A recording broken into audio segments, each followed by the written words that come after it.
glance, what happened in post-World War destruction in 1945? The production index of Japan at the end of the war was only 1/5 of the pre-war. So you can imagine, after the war, they were only 20% of the true production capacity. And international trade was almost finished. So the economy literally hit rock bottom. Secondly, the most major cities, Tokyo, Osaka, Kobe, Hiroshima, and almost destroyed by the carpet bombing of the Allied forces. So you can just imagine the country, what happened, it was literally finished. People suffered from shortage of food and energy. But one thing that was not scattered was their determination, their passion and the determination and the perseverance. Because that was the factor which helped them to stand again. The situation faced by Japan then was probably worse than many developing countries today. However, the Japanese economy quickly took off. In 1968, almost 22 years after Second World War, Japanese GDP was the third largest in the world. So you can just imagine, within 2 decades, they were back on their own feet. What was Japan Miracle? Basically, the Stanford professor who wrote a book called Japan Miracle. And then I have included few of his highlighted points of that script of that book, which says Japan achieved a miraculous economic development to become one of the richest countries in the world. The Japanese economic development was generally supported by the expansion of international trade, especially exports of manufacturing goods. The secrets behind the miracle lie in very effective economic and trade policies backed by a powerful and impartial civil servant, MITI. Malaysia also have MITI, which is Malaysian International Trade Organization. The main factor, in the beginning there were 6 top companies in Japan. One was Toyota, Marubeni, Mitsui, Panasonic, and they were fully backed by the government. Just to give an example, any foreign company coming into Japan to have a joint venture or to have a strategic partnership, the government minister person has to sit in the meeting to ensure that foreign parties do not squeeze the Japanese partner. So this was the active role the government was playing to ensure that Japanese exports have true value for their goods. They are not squeezed on the joint venture, on the contracts, on pricing. So it was a public-private partnership. So they really ensured that the trade is really developed on their own from the right. Because usually what happened, when a big economy comes and you know that you are not in a position to negotiate, they push you to the wall. And the majority of the developing countries it happens. Because the big boys do squeeze on because you don't have the choice. But this is where the Japan government came in. They ensured that the Japanese people get the true value for their products and services. The miracle was due to the deadly combination of the unity of manufacturers, distributors, suppliers, bankers, and close-knit society. So there was a huge unity with all the stakeholders of society, whether it was government, the bankers, the manufacturing, all the services. So they closely work as a wall to ensure that they arrive and lead to a success that can be shared by all of them. Now, in order to compare to that, there are few factors. These are some things. There's a book called Muslim Civilization, The Reasons of Decline and the Solutions to Rise. It is written by Dr. Umar Chhabra. It's an advice, and he was the advisor of Islamic Development Bank. So you have to, I must appreciate the author who came up with this book at the moment a year back. I had a chance to meet him. It's an amazing book. Highly recommended if you get a chance to read it. So there are a few points. He says, factors responsible for Muslim decline: injustice, moral decay, bad governance, using state resources in unproductive manner, corruption, lack of education, poverty, and lack of economic activity. Lack of economic activity can have lack of SME sector, lack of venture creation, and lack of industrialization, and many more. But this is, I must say, the crux of the whole issue. Now, because I will compare Islamic world in Japan simultaneously, so you are walking with me through this presentation simultaneously. National character of cooperation and coordination with each other. These are the high points, which basically the school of thought, once again, this is in the book, the Japan Miracle, this is, there's a high cooperation and coordination. It wasn't that, unfortunately, we have leg pulling culture. We don't cooperate with each other. If we see one man succeed, how can we stop him? So So we have to, see how we can mutually shine in each other. We have to shine in each other to celebrate the collective success. The whole society had clear economic goals and they all collectively worked hard to achieve them. Because there is something called vision. They had a collective vision and they knew where they want to go. So that is very important that the leadership has included all the stakeholders society into that vision. It was like, when Kennedy went to NASA, he asked a sweeper, what are you doing? He said, I am part of the team who is putting man on the moon. So we have to have that culture in ourselves, whether a sweeper to the top people, they know what they're into.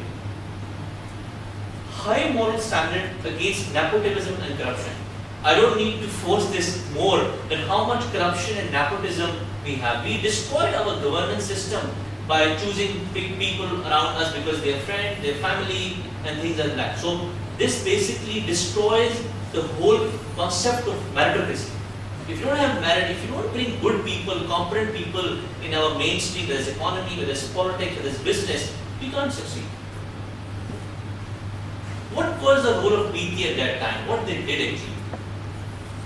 Once again, the professor said that Japan miracles emphasize a meaty role in Japan's economic development. MITI played a great role in cementing relation between public and private sector to obtain goals of increasing production and export transfer. So the main focus of Japan economy was exports. Because Japan economy is very small, 125 million people, so they can't consume much. So in order for them to make a lot of money to sustain, they have to go out. That's what we have to be. Our people are very complacent. We believe that if I'm in Dubai, someone comes in Dubai, we have to go to Tokyo. I was talking to my company president that we have to show how we can bring yen to Siam Bank. Rather they take our ringgit to Tokyo Bank. So this is how we have to show that Muslim world what products we can sell, what services we can sell, that we can have their currency in our part of our banks. This is what we all have to. This is how we have FDI. This is how you increase your foreign exchange reserves.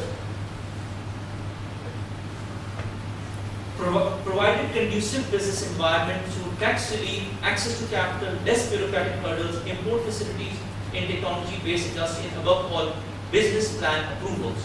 Because once you have less bureaucracy, if a file is not lying on a table for 2 months, the whole process can be faster. In our part of the world, a file is on the table for 2 months, so the whole process is delayed for 2 months, 2 years. I have to be a bit conservative in that. As a result of these policies, the private sector flourished. Because as you know, the speed of private sector, I should not say, is much faster than the public sector. If public sector speed doesn't match the private sector speed, then one of them speed stops the other one. So in this manner, and both have to go together and have to match up their speed. I'm sure you all know the Kaizen philosophy, which is I must say, the foundation of the Japanese management principles, which Toyota Way, Honda Way, Marubeni, Mitsui, they all practice. What it says? Continuous incremental improvement. Japanese believe if you don't learn a new thing every day, that day is wasted. So they would like them, whether it's an organization, whether it's a country, whether it's an NGO, whether it's an individual, you're a family, if you don't learn a new thing every day, that if you have just eaten and slept, the day is wasted. Because even animal does that. So that is what they believe in, and that's the reason they are improving. Quality in the production line, effort, involvement of all employees. Unfortunately, our part of the world, only few people at the top know what they're doing. Jack Welch said a very great thing, and because GE was an ideal American company.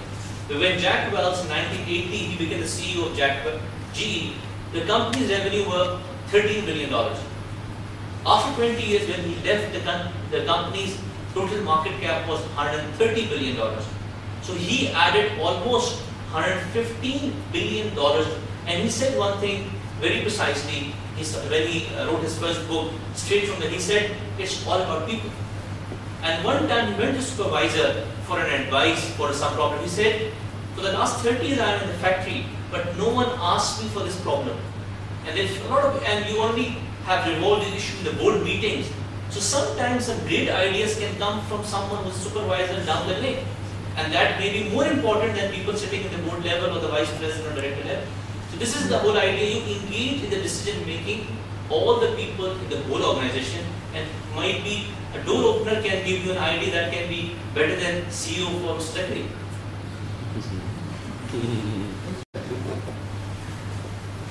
So as I said, 5 fundamentals of Kaizen philosophy is teamwork, personal discipline, improved morale, quality circles, and suggestions for improvement. I would like to share with you once again this data I got from Islamic Development Bank, which gives you some idea on how well we were doing as a leading Muslim country. This data is basically infrastructure has an important role to play in the development of economy. This data is about from 1870 to 1930, the line of railways. So this is just like road network, because you can contemplate the trade, you can contemplate how fast we work in the trade and how quick and efficient we work. United States had almost 85,000 kilometers of railway line in 1870, which led in 1930 to 400,000 kilometers of railway line, because all the goods were moving through railway at that time. The United Kingdom had 21,500, they were ruling half the world at that time, which led to 32,000 kilometers of railway line. And let's say Russia had 10,000 kilometers of railway line and 70,000 at Turkey, the Ottoman Empire, at that time it was the biggest empire of the Muslim world available on planet. They had 180 kilometers of railway line in 1870, and in 1930 they had 5,000 kilometers of railway line. So if someone asks you why my goods are not moving, why I'm not exporting, why my GDP is less, so it makes sense, because you are unable to send your goods to other part of the world. Even within your country you can't do it. So at that time, someone who had the railway line, he controlled the trading channels. It was a crucial